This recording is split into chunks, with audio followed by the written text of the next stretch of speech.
वसंत विहार परिसरातील श्री राजे गणपती सांस्कृतिक मंडळाच्या वतीनं गणेशोत्सवानिमित्त विद्यार्थ्यांसाठी आयोजित केलेल्या विविध स्पर्धांचा तसेच 10वी आणि 12वी मध्ये उत्तीर्ण गुणवंत विद्यार्थ्यांचा बक्षीस वितरण समारंभ काल संकष्टी चतुर्थीच्या मुहूर्तावर संपन्न झाला।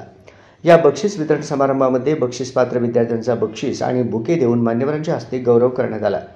या प्रसंगी अखिल भाविक वारकरी मंडळाचे राष्ट्रीय अध्यक्ष हरिभक्त परायण सुधाकर महाराज इंगळे, धर्मादाय आयुक्तालयाचे अधीक्षक सत्यजित कुमठेकर, एसटी महामंडळ बँकेच्या माजी संचालिका सौ वैजयंतीताई भोसले, युवा सेना सोलापूर विद्यापीठ प्रमुख लहुजी गायकवाड, श्री राजे गणपती सांस्कृतिक मंडळाचे संस्थापक अध्यक्ष सुरेश मामा जगताप, युवा सेनेचे कॉलेज कक्ष सोलापूर जिल्हा प्रमुख तुषार अवताडे यांची प्रमुख उपस्थिती होती।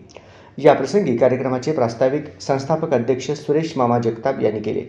यामध्ये त्यांनी आजवर मंडळाच्या वतीनं राबवण्यात आलेल्या विविध सामाजिक उपक्रमांची तसेच स्पर्धांची माहिती दिली। प्रमुख अतिथी कुमठेकर यांनी मंडळाचे वसंत विहार भागामध्ये सांस्कृतिक आणि सामाजिक उपक्रम कौतुकास्पद असल्याचे सांगितले। कार्यक्रमाचे प्रमुख अतिथी अखिल भाविक वारकरी मंडळाचे राष्ट्रीय अध्यक्ष हरिभक्त परायण सुधाकर महाराज इंगळे यांनी उपस्थितांना सार्वजनिक गणेशोत्सवाचे महत्त्व सांगत गणेशोत्सवानिमित्त लहान मुलांमध्ये शाळकरी वयापासून शिक्षणासोबतच सामाजिक आणि आध्यात्मिक संस्कार करणे महत्त्वाचे असल्याचे सांगितले।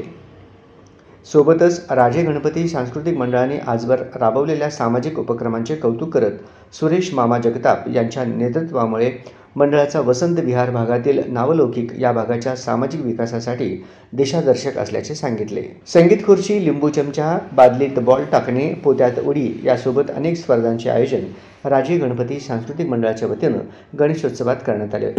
गण अधिक ईश बरोबर गणेश। गण म्हणजे इंद्रिय, ईश म्हणजे ईश्वर, मालक, स्वामी।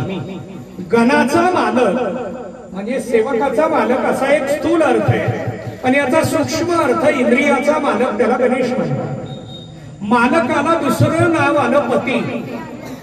प्रत्येक पत्नी आपल्या मालकाला पतीला मालक म्हणते।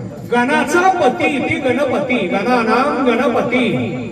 गणाचा पती म्हणजे गणपती, इंद्रियाचा पती, इंद्रियाचा मालक, त्याला गणपती म्हणतात। मग आपण सगळी इंद्रिय विचारात घेण्यापेक्षा बुद्धीला घेतो। बुद्धीची देवता म्हणून गणपतीकडे पाहतो। मग बुद्धीची गरज फक्त शालेय शिक्षणातच आहे का आयुष्य